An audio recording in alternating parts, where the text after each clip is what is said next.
Hello from Precision SS. Today, we're going to be diving into a topic that's, well, absolutely critical for every adult family home: how to safely and securely manage controlled substances. You know, getting this right isn't just about checking a box for compliance, it's really about protecting everyone in your home. And to help us break it all down, we have a subject matter expert with us today. It's great to be here, and you're so right. This is one of those areas where proper handling is truly the cornerstone of resident safety and a provider's reputation. So, when you first start looking at the official regulations, like the Washington Administrative Code, you're hit with pages and pages of text like this.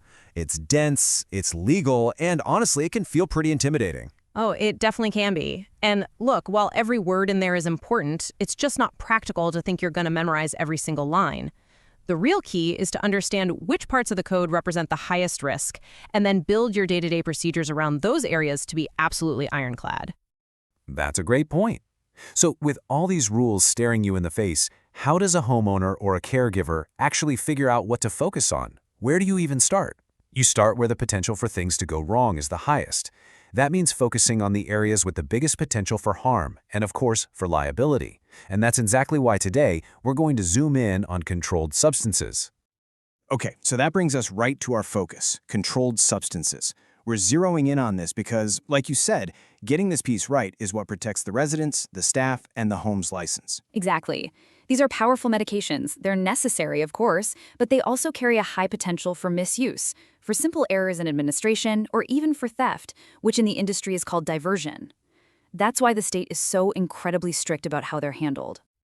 You know, this brings up something really important that goes beyond just the rules, and that's the idea of accountability. It sounds like this isn't just about avoiding fines. It's really about earning and keeping the trust of both residents' families and the state. 100%. Think about it. When a family entrusts their loved one to your care, they are placing an immense amount of faith in you. Showing that you have a secure, accountable, and transparent system for these very sensitive medications, well, that's fundamental to building and keeping that trust. It proves your home operates at a high professional standard.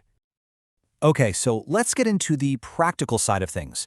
Let's talk about maybe the single most important procedure that happens every single day to ensure that accountability: the shift change count. I like to call it the shift change ritual, because that's what it needs to become: a consistent, non-negotiable process that's respected by everyone and happens every single time responsibility is handed from one caregiver to another.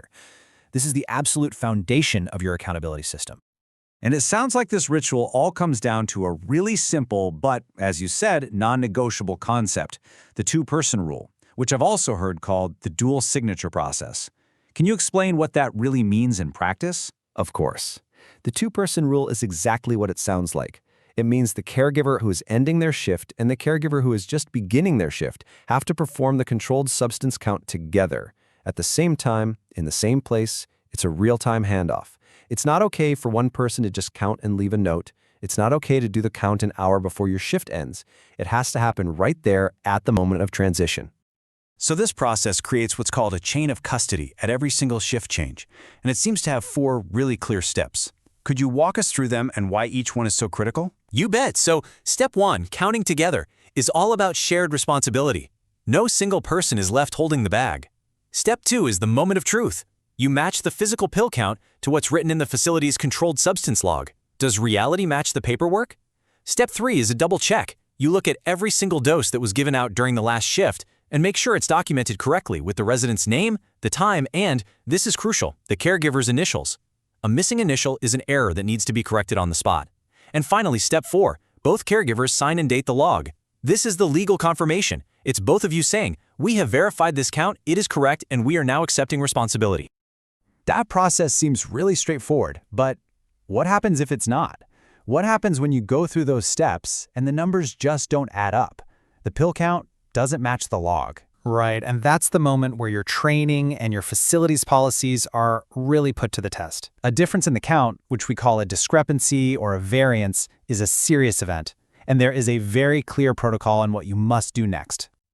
So if I'm hearing you correctly, the most important thing here is to act immediately. There's absolutely no waiting when you find a discrepancy.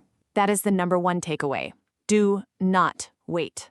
You don't think, oh, maybe I'll remember later, or maybe it's a simple mistake I can fix. No. You stop what you're doing and you report it immediately to the facility manager and the RN case manager. Waiting, even just for an hour, creates suspicion and makes it 100 times harder to figure out what actually happened. Transparency is your absolute best friend in this situation. It shows you're responsible and you take the process seriously. This procedural security is so important, but it feels like it's only one part of the equation. Let's talk about the other part, the physical security. The best counting procedure in the world won't matter if the medications aren't stored properly in the first place. That's a perfect way to put it. Procedural security and physical security are two sides of the same coin. You absolutely cannot have one without the other, and DHSS has very clear rules about how these medications need to be physically secured. Okay, so these 4 rules are the big ones for storage. Let's start with that first one, double secured. What does that actually look like in a home? It literally means there have to be 2 locked barriers between the medication and anyone else. The most common and compliant way to do this is to have a locked box, like a small lock box, stored inside of another locked cabinet or medication cart. And just as important as the locks is key control. The keys to those locks must stay on the on-duty caregiver's person at all times. That means in a pocket, clipped to their scrubs, not sitting on a desk, not in a drawer, and definitely not hanging on a hook. And finally, access is limited.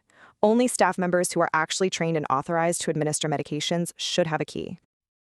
This has all been incredibly helpful information. To make it even more practical for everyone listening, let's try to boil this down into a simple checklist, a list of do's and don'ts to avoid common mistakes. I think that's a great idea. Because really, at the end of the day, compliance is all about building good, consistent habits. These are the habits that keep everyone, your residents, your staff, and your home, safe. Looking at this list, the big message I'm getting is about being deliberate and being immediate. Do be slow and careful with the count. Don't rush it. Do report errors right now. Don't wait. That's it exactly. Rushing is the enemy of accuracy. A quick count that's off by 1 or a scribbled signature can cause major problems down the line. And think about the logbook. If it's messy and hard to read, that's a huge red flag for a state surveyor. It suggests carelessness. Simply following these rules consistently, every single shift, every single time, is the key to mastering compliance. As we wrap up, it really seems like all of these procedures, all these rules, they're about something so much bigger than just a regulation on a piece of paper. They're really the foundation of resident safety and the trust you build every day. That quote really does say it all. You're not just doing this to satisfy a state requirement. You're doing it for the resident who relies on that medication. You're doing it for their family who has put their complete trust in you. It's about creating a true culture of safety. So, as we close out, here's the question to ask yourself and your team. Is your chain of custody unbreakable? From the second a medication enters your home to the moment it's administered, is every single link in that chain as strong as it needs to be? If you need help reviewing your medication systems or just want to make sure your home is DSHS ready, please feel free to reach out to us at Precision Assess. Thank you so much for joining us today. It was my pleasure. Stay safe and stay compliant.